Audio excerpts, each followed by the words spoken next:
샬롬, 효성교회 가족 여러분, 주님의 이름으로 사랑하고 축복합니다.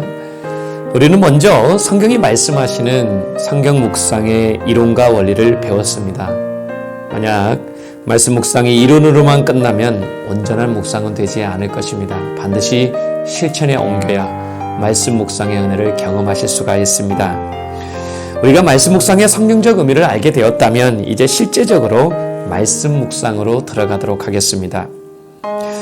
효성교회에서는 매월 성경 묵상집을 발간하여서 하나님의 말씀을 개역개정과 새 번역으로 읽을 수 있도록 구성해 놓았습니다.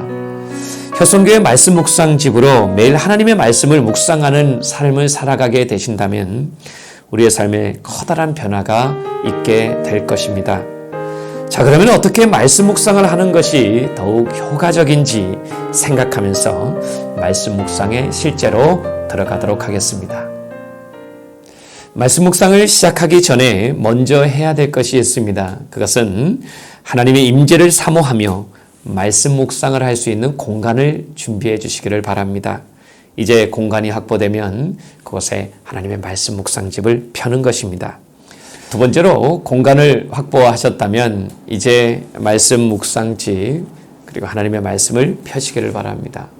그리고 하나님의 말씀을 펴시고 그곳에서 바로 하나님을 찬양하는 찬양을 하나님께 올려드리면 되겠습니다.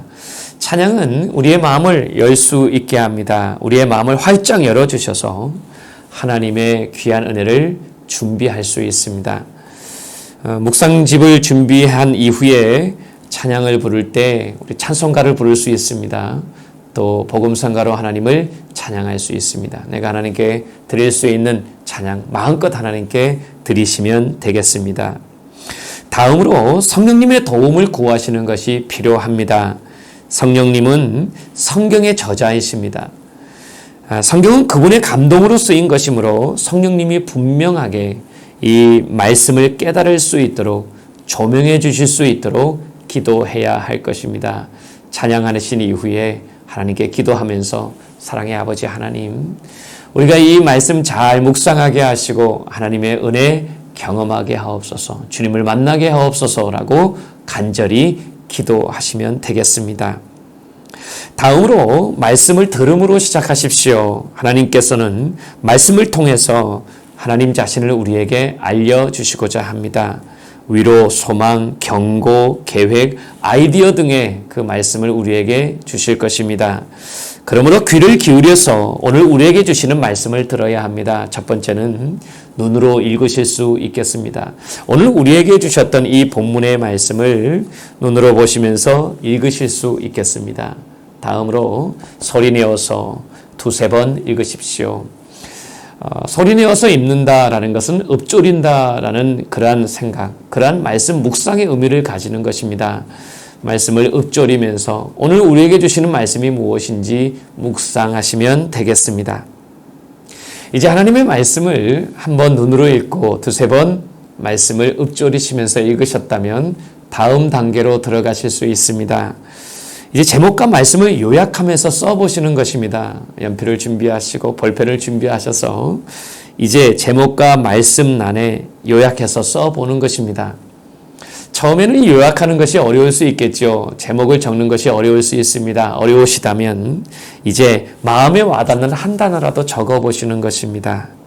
그리고 이어서 나에게 주시는 그런 말씀들, 생각을 적는 단계로 나아가실 수 있겠습니다. 이제 하나님의 말씀을 읽으시고 제목을 적으시고 말씀을 요약하셨다면 이제 이어서 묵상일기로 들어가실 수 있겠습니다. 묵상일기를 너무 어렵게 생각하시는 성도님들이 계십니다. 이 여백을 어떻게 다 채울까요? 생각하시는 분들이 있습니다. 그러나 너무 염려하지 마십시오. 묵상일기의 빈칸을 가득 채우려는 부담을 내려놓으시고 말씀을 읽고 느낀 점, 그리고 하나님의 말씀을 읽으며 내 마음을 울리는 그 단어와 문장을 기록하시면 되겠습니다. 그리고 그 말씀이 나에게 울림이 있다면 그 마음을 모두 이 묵상일기란에 담으면 되겠습니다. 하나님 말씀을 읽고 나에게 감동적인 부분들, 감동되는 그런 구절들이 있을 것입니다. 그리고 하나님의 말씀이 나에게 지시함을 느끼는 그러한 마음을 가지셨다면 그거 그대로 담아서 마음 담아서 묵상일기에 기록하면 되겠습니다. 기록한 단어나 문장을 통해서 나는 왜 이 단어가 마음에 와 닿을까를 생각하시면서 묵상일기를 기록해 보시기를 바랍니다. 생각한 내용이 완벽하게 정리되지 않았다고 너무 걱정하지 마십시오. 나에게 와닿는 그 마음들, 생각들 그대로 묵상일기에 기록하시면 되겠습니다. 적용이 없는 말씀 묵상은 열매 맺지 못하는 나무와 같습니다. 말씀이 자신에게 의미하는 바를 반드시 노트에 적어 보십시오. 노트에 기록하면 불확실했던 것, 그러한 모든 생각들이 확실하게 바뀌게 될 것입니다. 구체적으로 기도하게 된다는 말씀이죠. 적용에 대한 부분은 억지로 적으실 필요는 없습니다. 억지로 짜내어서 적용할 필요는 없습니다. 만약 적용할 부분들이 생각이 나지 않으신다면 그 공간을 비워두셔도 됩니다. 그러나 하나님의 말씀을 듣고 묵상일기를 쓰면서 마음속에 떠오르는 생각들이 있다면 그 적용을 기록하시면 되겠습니다. 한 성도님은 내 부모를 공경하라 하시는 그 십계명의 말씀을 들으시고 적용을 이렇게 하셨다고 합니다. 오늘 내가 부모님에게 전화 한 통화로 해야 되겠다라는 생각을 가지시고 부모님께 전화하기라는 그 적용을 적으셨다고 합니다.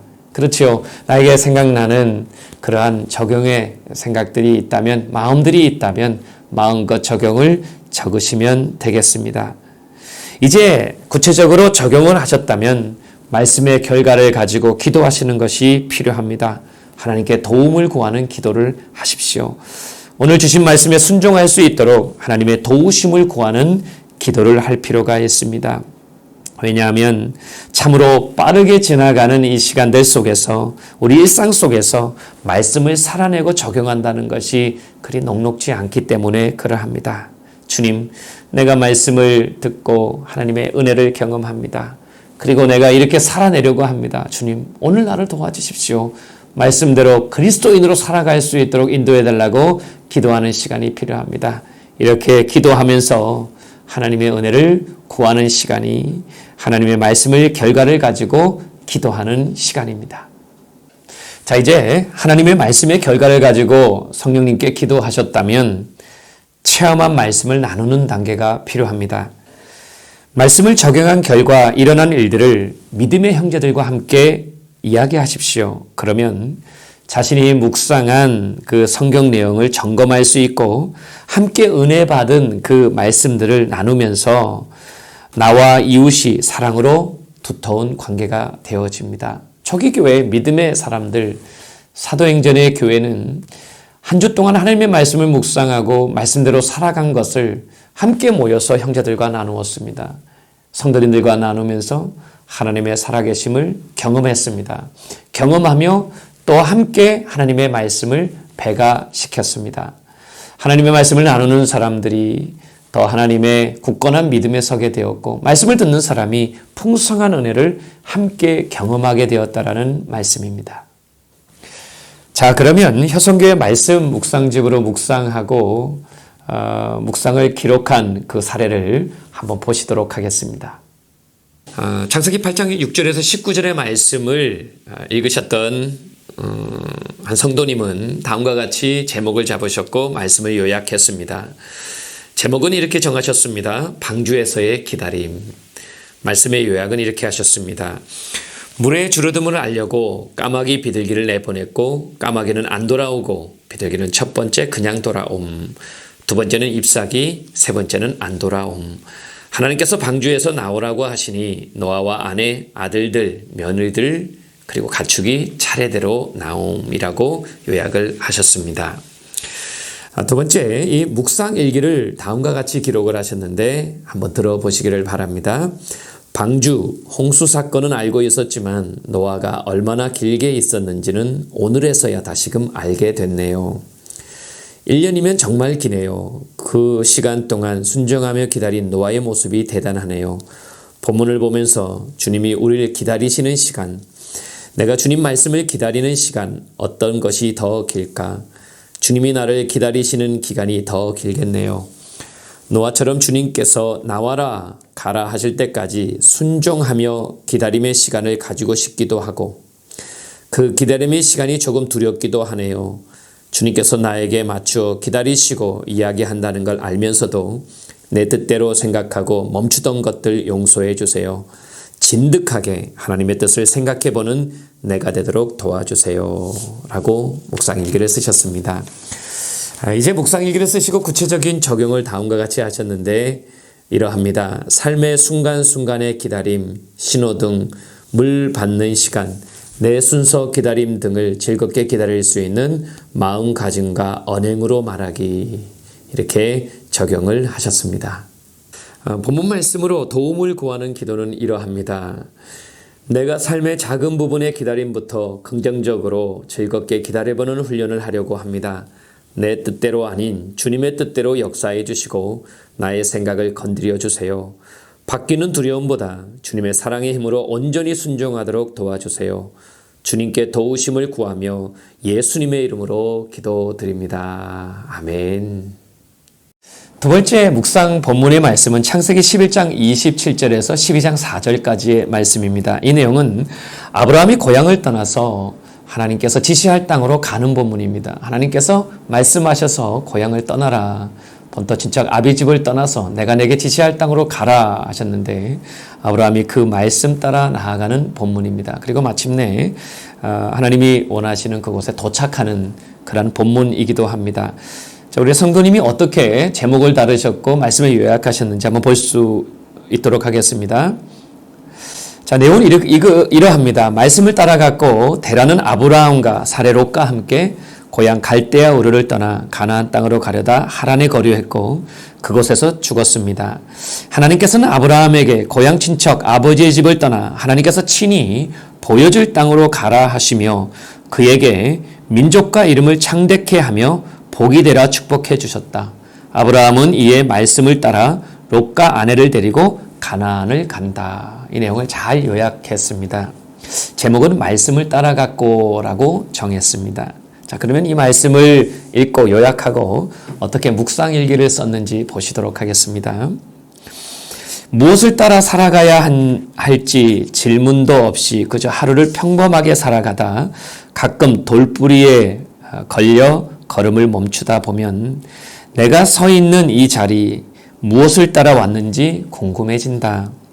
아브라함이 아버지를 의지하며 가족 무리 가운데 살다 가장이 되었다. 모든 가족들이 이제는 그의 길을 따라 걷기를 시작하지 않았을까? 그는 어쩜 갈 바를 몰라 당황했겠지. 그러다 하나님 말씀을 듣고 길을 결정했다. 그리고는 복 주시는 하나님 말씀을 따라서 삶의 여정길로 오른다. 믿지 않는 가정에 태어나 가끔 방황하는 나의 삶 속에서 하나님 말씀을 더듬어 보며 나도 말씀 따라 살길 다시 결심해 본다. 이 하나님의 이 말씀을 자신에게 적용하면서 묵상일기를 쓴 본문입니다. 하나님 말씀 따라 갔는데 결국 하나님의 말씀 따라 가는 그 삶의 여정을 자신의 인생에 빗대어서 생각해 본 묵상일기라고 할 수 있습니다. 자, 그러면 이 묵상일기를 우리가 보게 되고 또 그 다음에 어떻게 구체적으로 적용했는지 한번 보도록 하겠습니다. 말씀 따라 복의 근원으로 살고 있음을 잊지 말자. 말씀 따라 복의 근원으로 살고 있음을 잊지 말고 생활하자라는 적용입니다. 신앙의 본이 되도록 일상 가운데 하나님 말씀 따라가기, 묻고 나아가는 습관, 작게 여기는 것, 내가 할 수 없는 것조차도 친정 시댁 가족 구원을 위한 이러한 소망 놓지 않고 사랑으로 살기, 안부 전화하고 함께 교제하고 중보기도 하기, 아주 구체적으로 적용한 사례라고 할 수 있습니다. 자, 이제 이 구체적인 적용을 하고 어떻게 도우심을 구하는 기도를 했을까요? 한번 들어보시기를 바랍니다. 하나님 말씀 가까이 하게 하소서, 알게 하소서, 환경을 극복하고 다스리게 하소서, 승리케 하시고 전하게 하소서라고 기도문을 적었습니다. 아브라함이 하나님 말씀 따라간 그러한 삶을 자신에게 빗대어서 잘 묵상일기 쓰셨고 적용도 하셨고 기도도 하신 사례라고 할 수 있습니다. 세 번째 말씀 묵상 사례의 본문은 창세기 12장 5절에서 16절 말씀입니다. 이 본문의 내용은 이제 하나님의 명령을 받고 고향을 떠났고 본토 친척 아비집을 떠난 아브라함이 가나안 땅으로 들어가는 장면입니다. 이 성도님은 어떻게 말씀 요약을 하셨고 제목을 다루셨을까요? 이 내용은 이러합니다. 하나님의 생각과 인간의 생각 차이라고 제목을 정하셨는데 말씀 요약은 이렇게 하셨습니다. 지시한 가나안 땅에 이르러 먼저 제단을 쌓아 바쳤다. 아브라함이 제단을 쌓아 바쳤다라는 것을 적으셨습니다. 하지만 기근으로 인한 어려움이 있어 애굽으로 가야만 하는 환경에 처하게 되었다. 아내 사라를 애굽 바로에게 파는 모습이 나약한 인간의 모습이라고 생각한다라고 적었습니다. 애굽에서 본인이 죽을까 염려했던 그 아브라함의 정말 믿음 없는 모습까지 보여주시고 있는 말씀이라고 할 수 있는데 그 내용을 잘 적으셨습니다. 자, 이어서 묵상 일기를 한번 보도록 하겠습니다. 약한 나의 모습, 어려움이 있을 때 나도 아브라함처럼 행하는 자가 되었을 것인가? 나 자신은 잘하고 잘 견디고 있다고 생각하지만 막상 닥친 어려운 환경을 헤쳐나갈 용기가 나는 부족함을 느낀다. 지금까지 인도하신 하나님을 바라보면서 새로운 용기 주시기를 원합니다. 아브라함의 약한 모습이 나의 모습처럼 느껴졌다라는 것입니다. 그렇게 묵상일기를 적으셨죠. 이어서 이 묵상일기를 통하여서 나에게 주시는 이런 말씀을 듣고 또한 이 구체적 적용을 어떻게 했는지 한번 살펴보도록 하겠습니다. 인간의 모습은 영적, 육적이 약해질 때 포기하고 싶다. 우리는 누군가의 도움 없이는 완전한 인간이 될 수 없다는 것을 느끼며 오늘도 고민해 본다. 마음속에서 많은 고민을 하는 그런 적용의 모습이라고 할 수 있습니다. 그래서 많이 고민하면서 하나님 말씀대로 살아가고자 하는 그런 마음을 담았습니다. 자, 이제 적용한 이후에 어떻게 하나님께 도우심을 구하는 기도를 했는지 한번 들어보시기를 바랍니다. 나약한 인간의 모습을 오늘 보았습니다. 나 또한 아브라함보다 더 악한 것을 발견합니다. 성령 하나님께 은혜를 간구합니다. 영원히 주님과 동행하는 삶을 살게 해 주옵소서라는 기도 제목입니다. 그렇죠. 이 아브라함의 나약함을 자신에게 빗대어 보고 하나님께 간구하는 그러한 묵상 본문이라고 할 수 있습니다.